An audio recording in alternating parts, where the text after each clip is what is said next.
She was the kindest, most caring person you'd ever want to meet. She really touched a lot of young children's lives through the years. And I still remember a couple books that she shared with us when we were younger. Really a nice lady.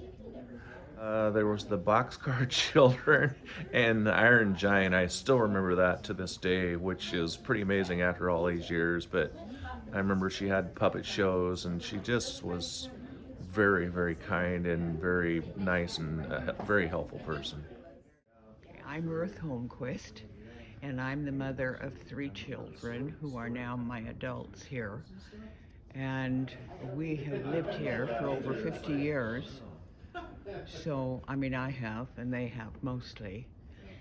But this was the most exciting place to be, to go over to the library. And for my youngest here, Jennifer, this was the highlight of the first grade. What was her name? Mrs. Groniger was my teacher. Mrs. Groniger, and the trek across the street Yes, we from went to Lake City, right across the street. Lake City School it was at that place, and the teacher brought all the first graders to the library and gave them the introduction to the library, and they were able to get their very first cards. Library card. Their library card. That was the first card of their existence. Nowadays, who knows? But I still have my library card, new one, of course. And Jennifer, my daughter, has a library card. Yes. And Jennifer Holmquist. I went to school across the street, and I remember Mrs. Meyer. Actually, I never knew her name. She was the lady with the flower. Kind. She was always lovely. available, I think is the easiest way to describe it. It wasn't like, oh, it's an adult I can't approach. It was someone I could approach, and she was always very friendly and helpful when I would come over to find a book or to find information about something. She was very helpful. Yeah, and Peter did the same thing because he was 4 years older than his sister, 5 years older than his sister. So of course we came here. And she was the lady with the flower in her hair. I never really knew her name. I didn't either. It was the lady with the flower in her hair. I was just trying to think. I remember a lot of coming over by myself in addition to the classes, and asking for help from Miss Meyer to find something, and she was always, like you said, available. I remember the layout of the library is different from what it is now, but I remember walking up and down the aisles and being directed by her or one of the other librarians, but especially I remember connecting with her because of the other times that we'd interacted, coming from the school or just other days when I've been in. I'm Connie Rincon, and I'm here because I wanted to thank Mrs. Meyer. Me too. I'm Jeannie Lee. Warm, welcoming, Kind, engaging, encouraging, always driving us to read more. I remember coming in for the summer reading program and her always encouraging me to read the next book in a series or to maybe expand what I'm reading and move on to something different. She always would have a new recommendation for me. I went to Lake City School, which is across the street here, and she came to my second grade classroom and read Where the Wild Things Are. That's what I remember. I'm here because I grew up with Laura as my children's librarian, and I loved her. Yeah, I remember that she was very kind, very approachable, and that she always had a good book recommendation, or if I needed a specific book about a certain topic, she always was ready and able to give me exactly what I was looking for. And of course, I remember the flower in her hair, and I always thought that she was beautiful and lovely with it. And I'm here with my son and his family, Casey, We used to come down here when Casey was a little boy and listen to Mrs. Myers every week. And she was great, yeah. Wonderful, sweet lady. And she always had her signature rose in her hair. And the children were so in tune with her. Real nice. A great storyteller. We look forward to our visits down here weekly. Casey would probably even remember the day and time. Oh, thanks for coming. Thank you. How you I been? was surprised to see the barricades across the parking. Oh yeah, me too. That's all for you. The red carpet walk. I parked in the fake parking. We're just across the street all.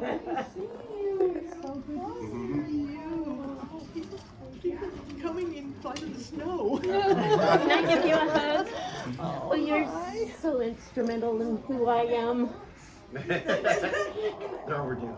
Yeah, overdue. No, it's not. Here, smile for my husband. Hi, how are you? Hi. Oh, let me get a quick picture. 1, 2, 3. Whoops, one more. Get out of There we your go. way. Thank you. Yeah. You really touched a lot of people's lives, and I want to thank you. In fact, I was just telling somebody, I can't remember people's names or anything else half the time, but I remember 2 of the books that you read back, or introduced me to, The Iron Giant and The Boxcar Children. I mean, that's pretty amazing, but you really touched a lot of people's lives. I want to thank you. That's terrific. You're awesome. Oh, I sure appreciate that. Oh, wow. This is really a nice backdrop, too. Wow. Oh, yes, of course. It's really nice to see you. Wonderful. Do you remember? I remember the name. And you I'm the look mom. familiar. And this is my daughter Jennifer. Oh. From across the street school. You know all of that. And this is my oldest son, Peter. Wow. Were you with my little kids? That makes me very old. No, it just makes him very tall. I've grown a bit since then. That is terrific. But it is so great to see you. Oh my goodness, that is like, may I give you a hug? Oh, sure. Can I give you a hug? I'm a hugger. I'm very much into hugs. I'm so good to see you. This is so momentous to see you. It really is. The only difference now is I'm older. I'm older than you, and I've shrunk because you didn't used to be as tall as you are. My doctor says I've shrunk a couple of inches, believe it or not. So I'm, but it is so exciting. Where do you live now? Vancouver, Washington. That's where my husband was born and grew up, and so we inherited his mom's house down there. So after I retired, we moved down into her house. Did you do library down there? No, I worked for the blood bank. Okay. The Blood Works Northwest. Oh, yes. And, I volunteer. I wasn't being paid, but they're a good outfit. Go give blood, and who here is eligible. They're in crisis. They're in crisis situation right now of blood supply. Yeah, because there's so many places around the country that need it, and everywhere where we live too. You're so vibrant. Oh my goodness, this is exciting. This is so exciting. When Jennifer, my daughter, saw this, and we saw it in the paper. No, I saw it on Facebook. Okay. I'm in the Pioneers group, and they reposted it from there, and then some others are not on Facebook, so I do the picture of the screen that I text. That's so nice. Get the word out. But we just, when they called, they were in there. That is so awesome. That is so sweet of you to say that. Oh, and Well, I you're the flower lady. Yes, definitely. I came up, I had a family things to go to. I was at a funeral for a family member yesterday, and I come up to see my brother. He's in assisted living in Ballard. He has Parkinson's like my husband had. And yeah, I lost my husband 4 years ago to Parkinson's and COVID. And so You are welcome home. Thank you. Just lovely. And the dragon, of course, turns out to be a princess. And yes, and that's one that I didn't do as much because it was a little more complicated as far as taking it to the schools. But now I cut the head off a doll and put her together. But I was not really into making puppets as much as I was to writing the puppet shows and doing the puppets. And these I bought in Germany when we were on a trip to Europe. And I found a puppet store just as they were closing, and we had to leave the next morning. And I was frantically, trying to say, I need to buy some puppets before we close. So I got these puppets in Germany at a puppet store. But yeah, she's my dragon who turns into a princess. So.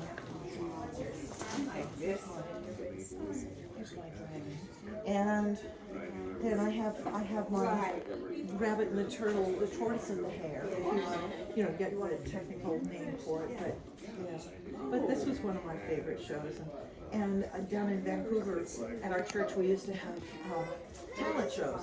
And so I did this at my church, and I had done it at my church here in Seattle at a talent show too. So because it was one of my favorites.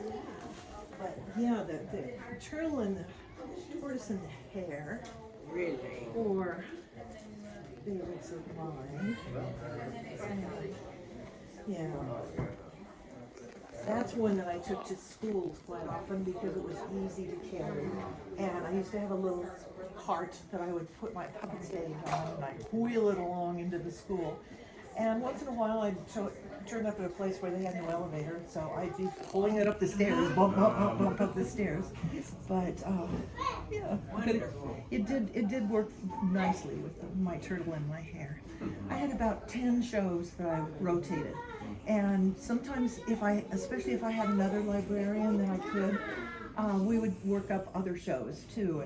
And I know I had told in an earlier interview about my most complicated show I was ever in, but very satisfying, was The Wizard of Oz. Oh my goodness. And I was Toto. And well, that wasn't my grand part, but that was an interesting one. And I played a flying monkey as part of it. But I was also the Scarecrow and the Cowardly Lion. And I had to do the voices differently on 2 male voices, and I had to sing because we were singing the songs from Wizard of Oz, and that was difficult. We didn't have any microphones, and so here I was trying to sing as the Cowardly Lion and as the Scarecrow and bark like Toto and do the flying monkey, and that was really something. And we took it to 6 different libraries and performed it, and it was terrific. It was wonderful. So, but that was quite a while ago. And there was a children's librarian, Kathy, over at Greenwood Avenue at that time, that worked up a series of puppet shows that we actually did for television. And I was picked to be one of the puppeteers in that. And that was a huge adventure because I'd never been in a studio and being filmed before. We had to be very, very careful not to wear anything that would rustle.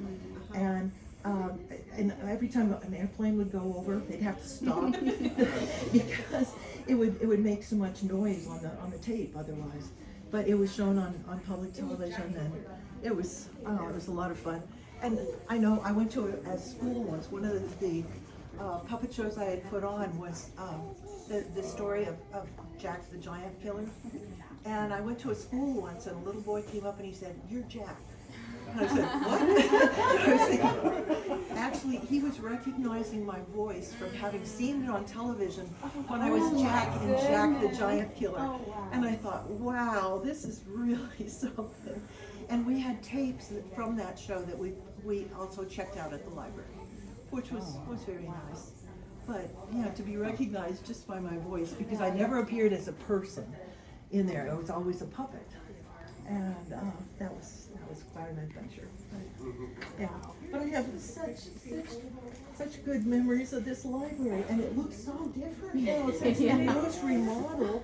I was here on one of the previous remodels, and actually when they had the big remodel and we've been closed for 2 years, I had retired by that time, but Andy, our leader, had me come back, and they did a very nice article for me that was called Laura Day at the Library. And my husband used to carry that around in his wallet. And he'd pull it out at the drop of a hat. And whether people wanted to see it or not, he'd pull it out and he'd say, "You've got to read this." And so that was just very nice. So, yeah, my husband was very supportive of me as a librarian, which was great. He was an engineer. But he actually did a couple of shows with me, I remember. And at our church, of course. And he actually did a Christmas one where he was there. It was about some bears at Christmas time, Patty Bear's Christmas. And he played a couple of the bears and I played. And that was nice. And I remember once I had all these schools that I had lined up to go to, and I had bronchitis. And I had practically no voice at all. It was terrible. He rigged up a microphone for me. He rigged up a tape player so I could have my words on the tape player. He even rigged it up so that all I had to do was hit it with my elbow and turn the tape player on and off. And so I got through the school visiting, which was amazing because I was literally forcing air out to try to talk even.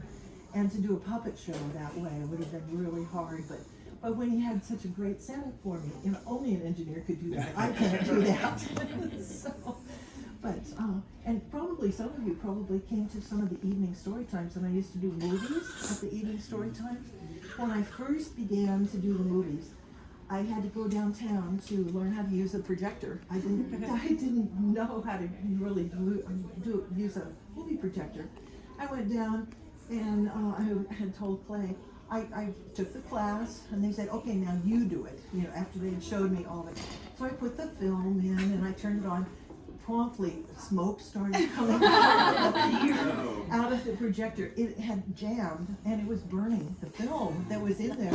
And the lady just stood there and she kept saying, "It can't do that. It can't do that."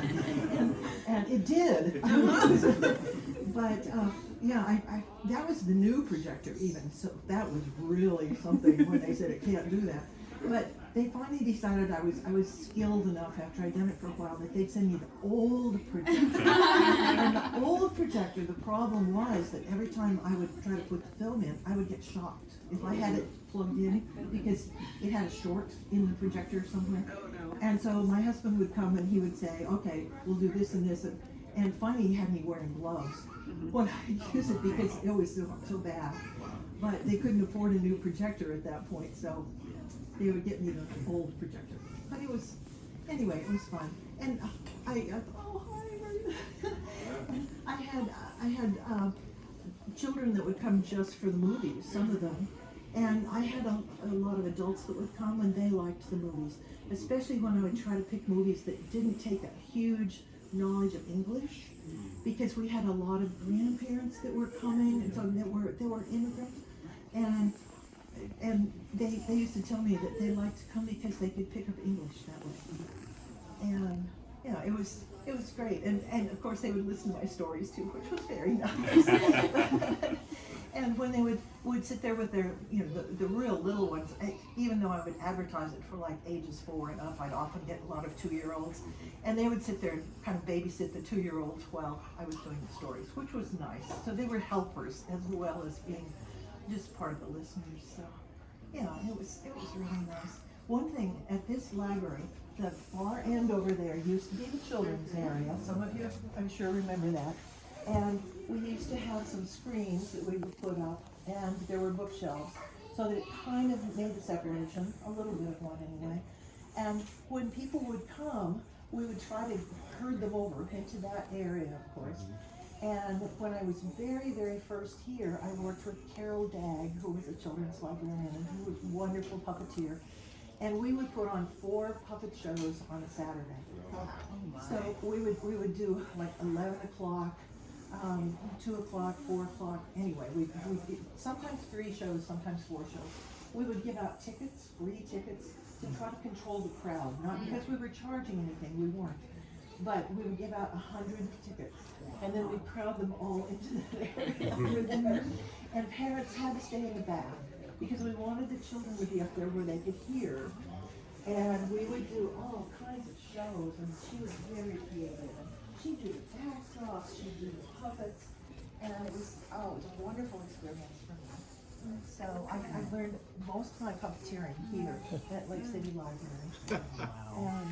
And I continued to do puppets the whole time I was through. I guess it's a little more rare now to have puppets with each story time, but I did try to do puppets with each story time. And when I went to the schools, I took puppets with me too. So, you know, and I love puppets. Puppets just have such a wonderful way of drawing in the audience. It's like there's a magical connection between the puppets and the people that are watching. And I know we had a little boy in my neighborhood that he was very shy. I mean, extremely shy. And yet he would come over and want to talk to the puppet. And my husband's favorite puppet was a bear. And so he would put the puppet on his hand, and this little boy would just jabber away to the puppet. Not to my husband, but to the puppet. Because he loved that puppet. And it was just a wonderful thing. So, this place has so many memories for me. I can still remember we had a couple of horrendous storms. They never have those in Seattle, right? And we had water running down the inside of some of the walls on that end of the building. I don't know what kind of cracks were there or whatever, but we were scrambling to try to get the books off the shelves, and we had books that were ruined that way because the water was just pouring down the inside of the wall. Yeah. It was only when there was a lot of snow and things coming down all at once. The roof up here is flat. I think it's still flat, and it would collect all that, horrendous amount of water and snow on the top, and then it would come down the inside, and then they'd have to bring pressure washers in too, because it would make the wall look all white with the streaks of that stuff coming in. So. For the little girl that came up and she said, "Do you have X-ray vision?" Because she was so impressed that I could do the story without actually looking at the book all the time. But yes, this is the Dragon's Tears, and to make the story short, it's a little boy who is going to have his birthday party, and he decides the dragon is so lonely that lives up on the mountain. He will go and invite the dragon to his birthday party. So he goes through all kinds of things to get up to the top of the mountain, and the dragon is so touched by this that the dragon starts crying, and it makes a river of the tears, and he rides the dragon down the river of tears down to the town, and he knows the people will be frightened of the dragon, so he asks the dragon, is there anything that they can do about that? And the dragon turns himself into a boat, so that they come into the town on the river with the dragon boat. And of course, the way you know that it's true is because there's still dragon boats today. And of course, down in my area, down there in the Portland area, they have dragon boat races every year, and they cover the dragon boats a lot in the news down there. So. And every time I tell the story, the kids would say, "Oh, of course it's true, because we've heard of dragon boats, and we know that there are dragon boats still," and there are. And so this is the story of how the dragon boats came to be. Well, he went over the hills and down through the valleys, and over the hills and down through the valleys, with hundreds of cats, thousands of cats, millions and billions and trillions of cats. Until they came to a lake, and the cats went, "Meow, meow, we're thirsty." "There's a lake right here," said the very old man. "Why don't you all take one sip and let all of them have a turn?" So they did. Each one took one sip, and the lake was gone. They had drunk the entire lake. So they went over the hills and down through the valleys until they came to a beautiful green grassy valley. And the cats went, "Meow, we're hungry." "Well, there's lots of green grass here," he said. "Why don't you have some grass?" So each cat took one bite until there were no blades of grass left at all. Well, they still went over the hills and down through the valleys and over the hills and down through the valleys till they came to his house. And his wife looked out the door and she said, "What have you done?" "Oh, look at all those cats. We'll never be able to feed them and take care of them all. What are we going to do?" And the very old man said, "I know. What we'll do is let them pick which is the prettiest one. And that's the one we'll keep." Well, as soon as they heard that, the cat started saying, "I'm the prettiest. No, I'm the prettiest. No, I am the prettiest. No, I am. And they started to fight. And they fought and they fought and they scratched and they fought and they bit until finally, wow. Suddenly, there were no cats around at all that they could see. "Oh no," said the very old woman, "I so wanted a cat." So they looked out the window and they thought they saw something moving. So they went over and they looked, and in a little clump of grass was a very scraggly little kitten. It wasn't very pretty at all. It was very skinny, its bones were sticking out, and it looked very shy and very scared. And the very old woman said, "Oh, dear little kitty." And the very old man said, "What a nice little kitty." And he went over and he picked it up and he took it into the house and they gave it a bath and they brushed the little kitty, and it was very, very thin and very shy, but they got a saucer of milk and the little cat drank the milk and it got plumper and prettier, and they brushed it and they took care of it and they talked to it. And the very old man said, "You know, I think we picked the most beautiful cat of all, out of hundreds of cats and thousands of cats and millions and billions and trillions of cats. This is the prettiest one of all." That was millions of cats.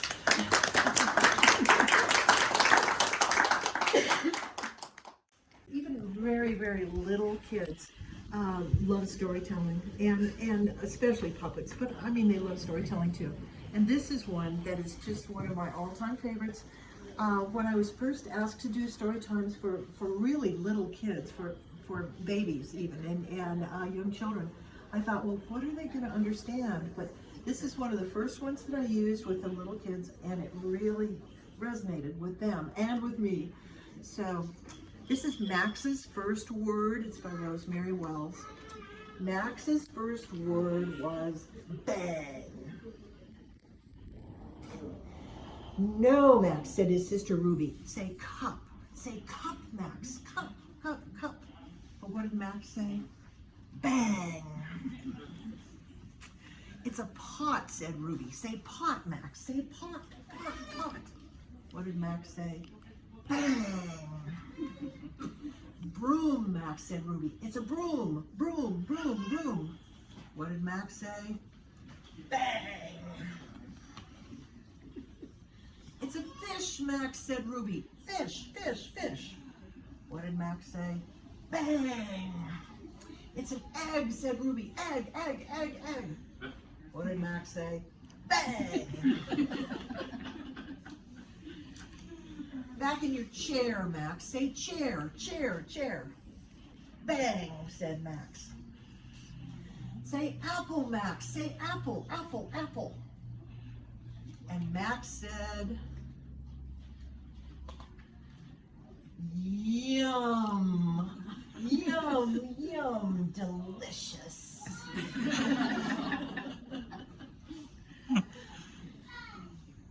There's a whole series of the Max books, and with Max and Ruby, and even the very little kids would get a kick out of that. So yeah, I really enjoyed that one.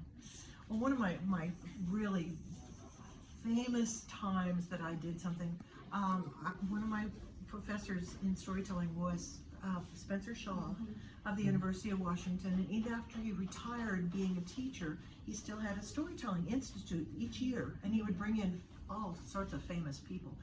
And they had a special dinner for him once, and they picked me to be one of the storytellers, and I kept thinking, I shouldn't be one of the storytellers. There's so many good storytellers at the public library, but I did a story called The Lonesome Prince, or The Lonely Prince, and I just, that was one of the highlights, I think, of my career, was actually telling stories for Spencer Shaw.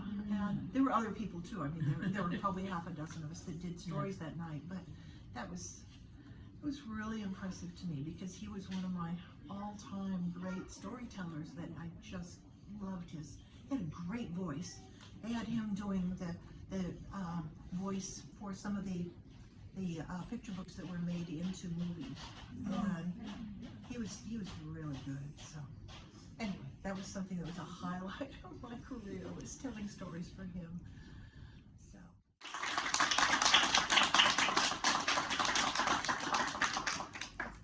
She was always so helpful, and I would come in here constantly to do my research papers as a kid, and that's how you did research as a kid. You came to the library, and she would help me find books, and I always felt welcome, and I never felt like I was bothering her, and she always made me feel like I belonged here, and that felt special. So it's important to tell people like that, who you don't get a chance to tell, how the impact they've made, and that's why I'm here today.